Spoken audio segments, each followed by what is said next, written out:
আজকের এই শিক্ষার্থীদের এই আন্দোলনের মধ্য দিয়ে এটা বোঝা গেল যে আসলে এতদিন হল পর্যায়ে ছাত্র রাজনীতি চলে নাই, কারণ আজকেই তারা প্রথম প্রতিক্রিয়া জানিয়েছে।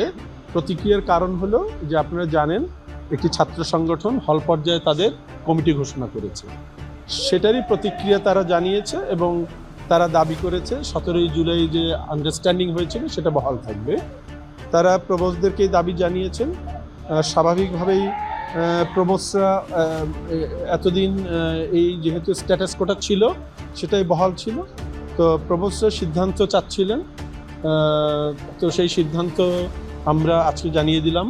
উপাচার্য মহোদয় জানিয়ে দিলেন যে 17 জুলাইয়ে হল পর্যায়ে ছাত্র রাজনীতি সংক্রান্ত যে সমঝোতা হয়েছিল সেই সমঝোতা বহাল থাকবে। সেক্ষেত্রে কমিটিগুলো কি বাতিল হবে কিনা এবং তাদের বিরুদ্ধে ব্যবস্থা নেওয়া হবে কিনা? দেখেন, কমিটি বাতিল করার এখতিয়ার যারা দিয়েছে তাদের, আমরা তাদেরকে ফোর্স করতে পারবো না, কিন্তু আমাদের সিদ্ধান্ত হলো হল পর্যায়ে কোনো ছাত্র রাজনীতি চলবে না। তারা কেন্দ্রে করতে পারবে, তারা ডাকসু মধুর ক্যান্টিন, কলাভবন তারা করতে পারবে, যেটা সমঝোতা হয়েছিল, কিন্তু আমরা কোনো ছাত্র সংগঠনকে ফোর্স করতে পারি না যে আপনি বাতিল করেন।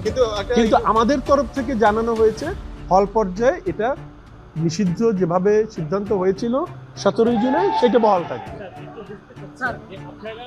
যখন বলছেন যে ছাত্রদের নিষিদ্ধ, একই সাথে যখন ছাত্রদল দিচ্ছে বা সেক্ষেত্রে তাহলে ব্যাপারটা কেমন? আপনারা থেকে বলছেন নিয়ম ভাঙা হচ্ছে, রাজনীতি করছে, তাহলে কি হচ্ছে?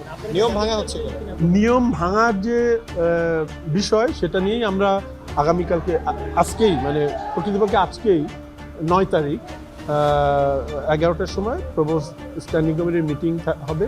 বিধিটা নির্ধারণ করবে কে যে হল পর্যায়ে এই কাজগুলো করা যাবে, এই কাজগুলো করা যাবে না? সেই জন্যই আমাদের আসলে বসতে হবে। এই জন্যই আমরা শিক্ষার্থীদের তাৎক্ষণিক সিদ্ধান্ত দিতে পারিনি শাস্তির ব্যাপারে। আমাদের এই ব্যাপারে বসে অনেক সিদ্ধান্ত নিতে হবে, এগুলো আইনগত ব্যাপার।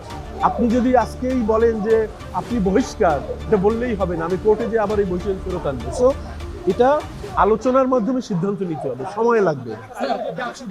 ডাকসু পিছিয়ে গেল কিনা? আমি তো এখন পর্যন্ত জানি পিছায় নাই।